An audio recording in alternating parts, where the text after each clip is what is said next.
An important cause of adultery is greed. That is why sometimes we refer to adultery as sexual greed. That is to say that the eye is not satisfied with seeing and the ear is not satisfied with hearing.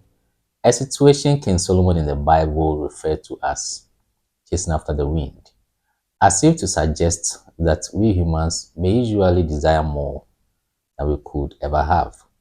So we may think the grass is always greener elsewhere, and the more, the better. Now, when it comes to greed, greed is not meant to be satisfied because greed is an insatiable desire.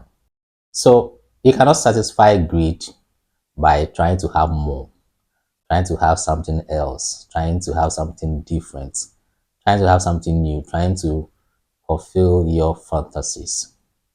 You cannot satisfy sexual greed by trying to have more sex, trying to achieve more orgasms, or by trying to have multiple sexual partners. The antidote to greed is practicing gratitude and contentment, where the belief is that if you do not like what you currently have, there's no guarantee that having more will make any difference. So if one partner is not enough, there's no guarantee that two may be enough, three may be enough, or 700 wives and 300 concubines may be enough.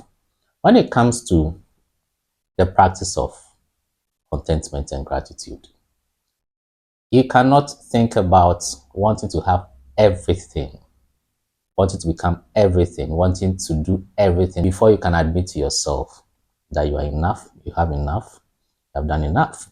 So before you conclude that your spouse is a problem, there's something wrong with your partner is not enough, does not have enough, is not doing enough, you have to make sure that greed is not at play here.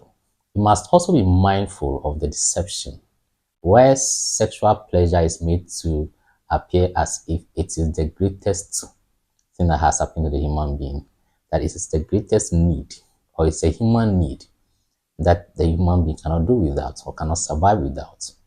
As if to say that if you are a single person and you are not married, or you are a widow, or for some reason your partner is not available for sex because of some medical condition or disability, or you are practicing celibacy for religious reasons, you are a priest or you are a nun, as if to say that you cannot achieve fulfillment or life satisfaction because you're not having sex or you don't have a sexual partner.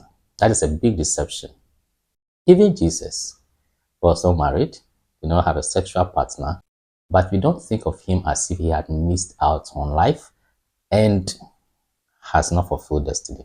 So those young people who are always complaining that their manhood is shrunken, they cannot achieve good erection, they cannot attain a number of rounds of sex, they ejaculate too quickly, only because society is putting some pressure on them, have given them a certain picture of what standard sex looks like.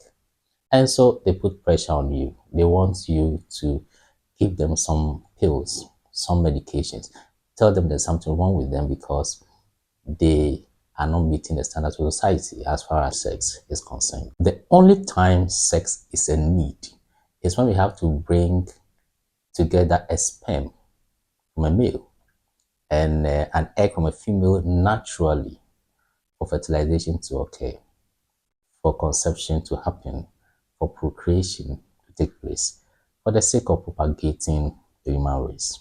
And when it comes to the pleasure of sex, it is like any other kind of pleasure that you can choose to have or not.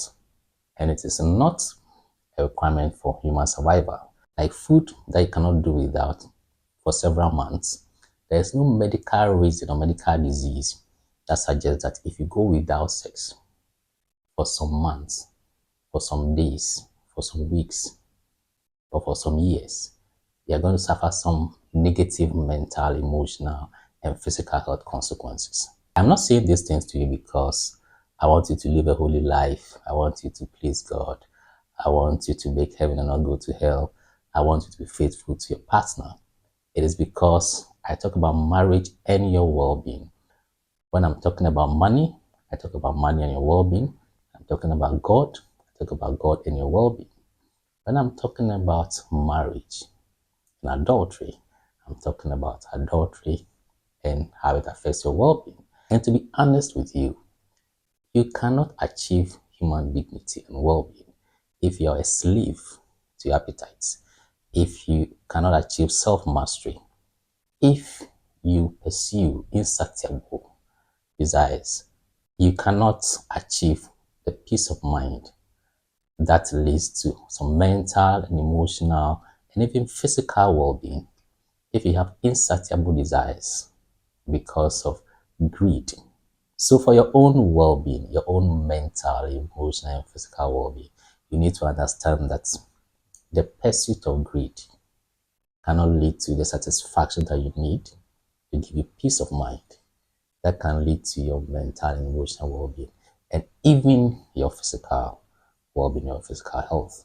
If greed is at play, and because of that, one partner is not enough, then two may not be enough, three may not be enough, 700 wives and 300 concubines may not be enough.